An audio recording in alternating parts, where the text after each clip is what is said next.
yang sukses. Ya. Yang pertama, ya, tanda-tandanya kalau dia tergolong Ramadannya sukses, dia kan kemarin Ramadan digembleng. Nah, jadi alumni Ramadan yang sukses yang pertama adalah yaitu irtiqaul ibadah. Ibadahnya meningkat. Setidak-tidaknya meningkat dibandingkan dengan bulan Sya'ban. Kalau meningkat dengan bulan Ramadan lebih baik dari bulan Ramadan sulit. Tapi memungkinkan sekali ibadah kita bisa meningkat lebih baik dari bulan Sya'ban. Sebab kalau di bulan Ramadan kita bisa khatam Al-Quran. Ini di Syawal ini sulit kita rasanya bisa seperti Ramadan. Nah, tetapi melanjutkan dan meningkatkan ibadah kebaikan, ya, itu adalah pertanda Ramadannya, yaitu dia sukses.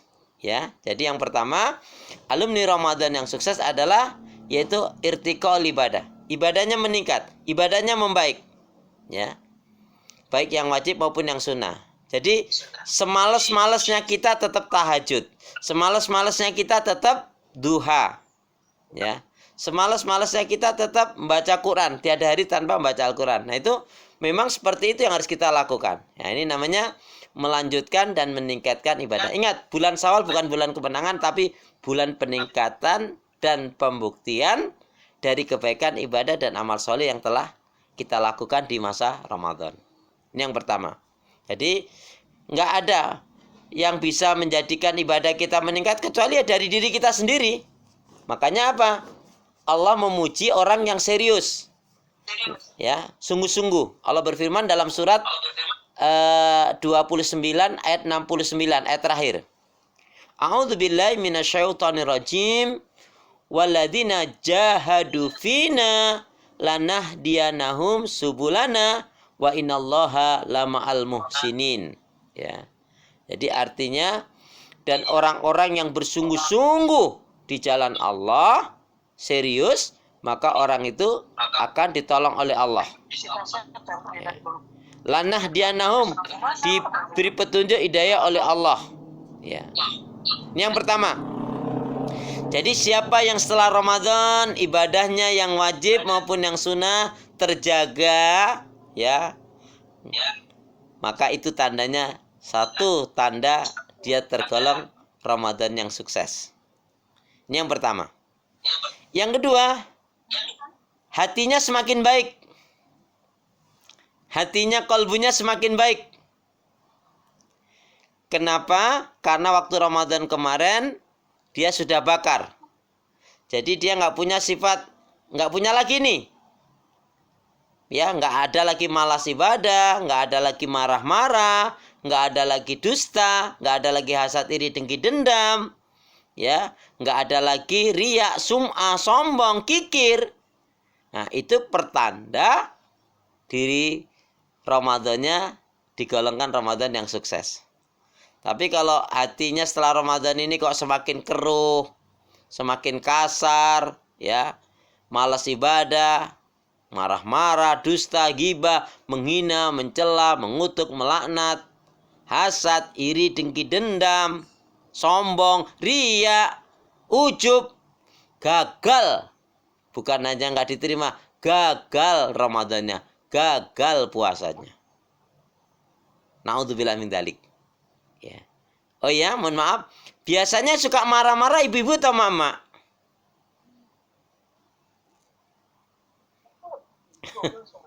Astagfirullahaladzim.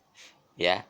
Jadi setelah Ramadan ini lihat, kalau hati kita semakin baik, makin bersih, makin lembut, ya, berarti insya Allah kita digolongkan Ramadan kita sukses.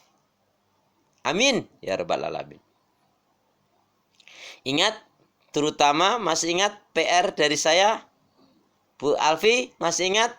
Tolong sebutkan 31 penyakit-penyakit hati. Satu aja PR-nya waktu itu. Iri. Ya. Iri, hasad, dengki baru satu itu. 31. Ya, pokoknya intinya apa? Kita harus ingat firman Allah, qad aflaha man zakkaha wa qad khaba man dassaha. Sungguh beruntunglah orang yang mensucikan jiwanya dan rugilah orang yang mengotorinya. Mestinya habis Ramadan ini ibaratnya udah di-tune up besar-besaran. Ganti semuanya. Ya. Fisik boleh sakit, fisik boleh lemah, tapi semangat ibadah, semangat dalam kebaikan membaik. Nah, ini yang luar biasa. Ya, jadi satu, ibadahnya meningkat, membaik, ya. Kemudian hatinya pun semakin bersih. Tadi, hatinya semakin bersih. Ingat kata Nabi, di dalam diri manusia ada segumpal darah, ada segerat daging. Kalau itu baik, maka itu yang lainnya baik. Kalau rusak, yang lainnya juga rusak. Coba, tentang bersihnya hati masih ingat nggak? Tentang bersihnya hati. Doanya gimana? Doa tentang hati.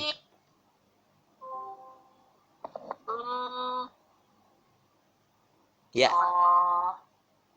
Bersih hati. Doa tentang hati. Kaitannya dengan hati. Coba kita cermati ya. Kita cermati, Bun. Kan kita doa. Rabbana la tuzigh qulubana ba'da idh hadaitana wa hab lana min ladunka rahmah innaka antal wahhab. Coba.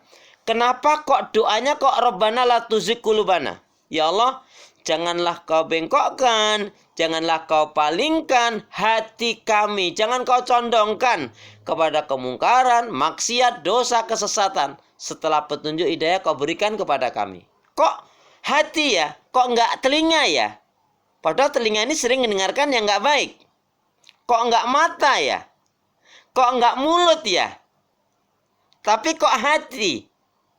Ya, sekali lagi. Rabbana la tuzigh qulubana, ya kan? Ya Allah, jangan kau condongkan hati kami pada keburukan, kemungkaran, maksiat dan dosa setelah petunjuk hidayah kau berikan kepada kami. Kenapa kok enggak lidah? Kok enggak mulut? Kok enggak telinga? Kok enggak mata? Apa rahasianya? Itulah kata Nabi, maksudnya apa? Goncangan hati lebih dahsyat daripada gemuruhnya air yang mendidih. Ya. Ini dua hadis ngeri yang perlu saya sampaikan kaitannya dengan masalah hati. Ya. Mungkin Bu Tia tahu hadis yang ngeri itu yang dimaksudkan? Ada dua hadis yang betul-betul kita hendaknya ngeri, takut, khawatir. Dan ini kaitannya dengan hati. Ngeri, menurut saya sangat ngeri. Wong sahabat Nabi ketika Rasul menyampaikan ini, ada yang mengatakan, ada yang sampai mereka ketakutan, ada yang sampai pingsan. Nah. Ya, ingat dosa mah. Ya, itu bagian saja, Bun. Jadi gini, riwayatnya itu apa? Nanti bisa kita lihat di dalam hadis Arba'in. Dalam kitab hadis Sahih, ya, begini. Ada orang diberi oleh Allah umur cukup panjang. Dalam kehidupannya dia banyak berbuat kebaikan. Lama sekali banyak kebaikan. Saking banyak kebaikan yang dia lakukan, orang memuji menyanjung, ini orang baik banget, ini ahli surga. Karena tak tampak sedikit pun keburukan, maksiat dan dosa yang pada orang ini.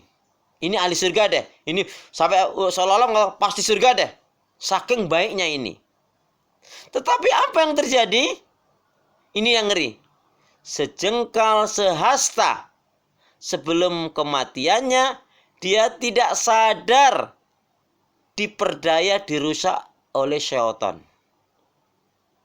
Ya, sejengkal sehasta sebelum kematiannya, dia nggak sadar ya jika hatinya, imannya, ibadahnya dirusak oleh syaitan. Apa? Orang ini melakukan amalan-amalan ahli neraka dan dia mati dalam keadaan su'ul khatimah. Na'udzubillah min dzalik. Amalan-amalan akhir neraka contohnya apa? Ya, dia melakukan kesyirikan, dia sombong, ya, dia dusta, ya, dia termasuk apa? kikir, dia cenderung melakukan yang haram. Terpaksa ini, saya juga banyak baiklah, nggak apa-apalah saya mengutang riba, nanti kan habis itu tobat, pas itu mati. Saya kan jujur terus, sekali-kali dusta, nggak apa-apa kali, nanti habis dusta saya tobat, pas dusta mati. Ya, masa jadi orang kok dermawan terus, sekali-kali kikir ngapa? Padahal ada saudaranya yang perlu dibantu. Pas dia kikir, dia mati. Nah, inilah ada orang yang melakukan amalan-amalan ahli surga, tetapi sejengkal jasa sebelum kematiannya dia nggak sadar. Ini yang ngeri. Dia nggak sadar. Ini musibah besar. Dirusak oleh setan hatinya tadi. Dia kemudian melakukan amalan ahli neraka dan dia mati dalam keadaan su'ul khotimah. Na'udzubillah min dzalik. Ya. Nah, yang kedua kebalikannya. Ada orang melakukan amalan-amalan ahli neraka. Jahat banget ini orang. Saking jahatnya sampai orang mengatakan ini pasti neraka deh. Tidak tampak sedikit pun kebaikan orang ini. Tapi apa yang terjadi? Ya, sejengkal sehasta sebelum kematiannya Allah memberikan hidayah kepada dirinya. Kemudian orang ini tobat-tobatan nasuha, hijrah dengan sebenar-benarnya hijrah, ya. Kemudian dia beribadah dengan sebenar ibadah dan menjelang sejengkal sehasta sebelum kematiannya apa? Dia melakukan amalan ahli surga dan dia meninggal dalam keadaan husnul khatimah. Nah. Jadi ini cukup menggugah diri kita bagi kita yang khawatir, karena memang orang beriman tuh nggak boleh merasa aman ya. Jangan, tadi bahasa saya, jangan tertipu dengan kebaikan ibadah dan amal soleh kita, ya. Ya, jadi kalau sahabat Nabi, saya mau tanya, sahabat Nabi itu dalam ibadah hitung-hitungan enggak? Enggak. Hitung-hitungan. Hitung-hitungan apa? Pokoknya pengen melakukan kebaikan. Gini, hitung-hitungannya sahabat Nabi itu gini bun. Jadi mereka sudah melakukan banyak kebaikan ibadah dan amal soleh, tapi merasa belum melakukan. Rasa kurang ya? Iya, bukan rasa kurang, merasa kalau ini ibaratnya gelas, ini dianggap kosong terus. Jadi bukan. Karena ini kalau dianggap kosong terus, akhirnya apa? Ya kan ngisi terus kan kita. Nah sementara banyak manusia merasa sudah kebanyakan amal. Apalagi berapa banyak orang, mohon maaf ya, pulang dari haji. Wah sekarang kok jarang ke masjid. Oh kemana sudah saya apel. Di Mekah Madinah mah sekali sholat aja 100.000. Wah saya selalu sholat di sana. Udah kebanyakan amal deh saya. Lah hati-hati. Jadi cara berhitungnya sahabat Nabi dalam hitung-hitungan ibadah itu satu. Kebaikan ibadah dan amal soleh dilakukan, mereka merasa seolah-olah belum pernah melakukan satu. Kemudian timbangannya dia jaga nih betul. Kenapa? Ternyata amalan yang dasar itu apa? Menjaga keikhlasan ibadah, keikhlasan dalam kebaikan ini. Ternyata berat loh menjaga keikhlasan itu. Apalagi orang kalau kaitnya dengan manusia, kita bantu, kita tolong, kemudian nyakitin kita. Berat banget. Bisa spontan hari itu bisa rusak, ya. Makanya balik lagi nasihat dari sahabat, nasihat dari siapa? Dari Imam Syafi'i ya. Hendaknya kalian takut dan hendaknya kalian perhatikan, ya, kecintaan dan keridhaan siapa yang kalian cari. Hendaknya kalian perhatikan ya, hukuman siksaan apa yang kalian takuti dan hindari. Kemudian perhatikan dan pikirkan ya, kesenangan kenikmatan apa yang kalian inginkan. Ini kan untuk menjaga keikhlasan itu begitu. Saya nggak akan rusak amal saya, biarin orang ngatain ini ngatain itu, biarin. Saya dikatakan ini kan saya nggak akan ngerusak amal saya. Jangan kita malah biarin deh, rusak deh. Palang tanggung, nasi jadi bubur, gak apa-apa. Malah emosi dia. Setan tepuk tangan. Ya. Makanya kata Nabi, setan itu paling suka kalau dimaki-maki. Kenapa? Kalau ada orang memaki-maki setan dengan sumpah serapah, dengan kata-kata yang buruk, setan akan membesar, dan orang ini gak akan mampu mengalahkan. Tapi kalau dia istighfar, dia berzikir, dia berta'awud, dia membaca Al-Quran, ya, kemudian dia banyak melafaz asma Allah, maka setan akan melemah. Kalau setan melemah, dia nggak kuat, nggak bisa menggoda manusia. Itu rahasianya. Tapi kalau kita mengata-ngatakan yang dengan ucapan yang kotor, ucapan yang jorok, maka itu akan menjadikan setan itu senang. Na'udzubillah min dzalik. Ya. Baik ya. Ini yang pertama. Hadis yang pertama ini mengajarkan kepada kita janganlah kita sampai ya tertipu dengan amal kebaikan ibadah kita. Kan ngeri. Ya. Ustaz, Ya. ada orang apa namanya? Saya mah pokoknya nanti aja kalau udah tua gitu, maksudnya 1 tahunan deh baru saya ibadah bener. Iya. Itu Iya. kalau dia mikirnya nanti kalau misalnya saya kemarin udah poya-poya, saya benar-benar ibadah gitu, Ya. dengan baik, dengan Mm-mm. berarti saya yang ahli surga dong gitu. Nah, gitu ya. Hadis yang kedua, Bunda. Bu Alfi tadi kan yang pertama kan? Itu kan baru hadis yang pertama. Hadis yang kedua apa kata Nabi? Ini ngeri lagi. Apa? Akan datang suatu masa, saya nggak hafal matanya ya, tapi kesimpulannya akan datang suatu masa. Masa itu sangat mengerikan dan menakutkan. Ada apa ya Rasul? Ya, ada orang di pagi hari dia masih iman, tapi di sore hari dia kafir. Bahkan lebih dekat lagi, ada orang paginya iman, siangnya kafir. Lebih dekat lagi apa? Subuh ini masih iman, duha dia sudah kafir. Maka kelanjutannya apa? Kalau hadis arba'in itu, kalau kamu di pagi hari, jangan kamu tunda melakukan kebaikan untuk di sore hari. Kalau kamu di sore hari, jangan kamu tunda lakukan di malam hari. Karena kalau kamu lakukan pada hari itu, kamu nggak tahu apa yang akan terjadi waktu itu. Nah, inilah kalau orang yang seperti yang ditanyakan tadi, betul banyak itu. Ah, mumpung masih muda, poya-poya, tua kaya raya, mati masuk neraka. Lo nggak sempat tobat kok, mati kok dia. Masih ingat nasihat sahabat Utsman? Halo? Masih ingat nasihat sahabat Utsman? Jangan tanya, nasihat yang mana? Nasihat yang mana? Nasihat yang mana? Apa kata sahabat Utsman?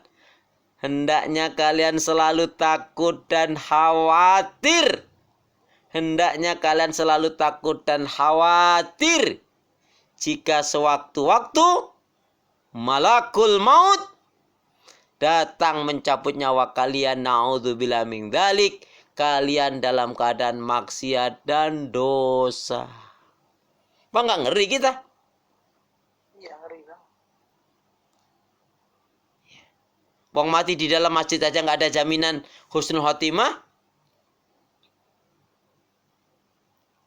Ya kan? Iya. Wong di dalam masjid dia apa? Ngambil kotak infak kesetrum. Astagfirullahaladzim. Ya. Jadi orang yang seperti itu bagian daripada buayan bisikan setan itu. Ntar deh. Nah, itu tadi. Nah, makanya ini menjadi pelajaran penting bagi diri kita. Ya, itulah yang hendaknya kita selalukan, yaitu apa?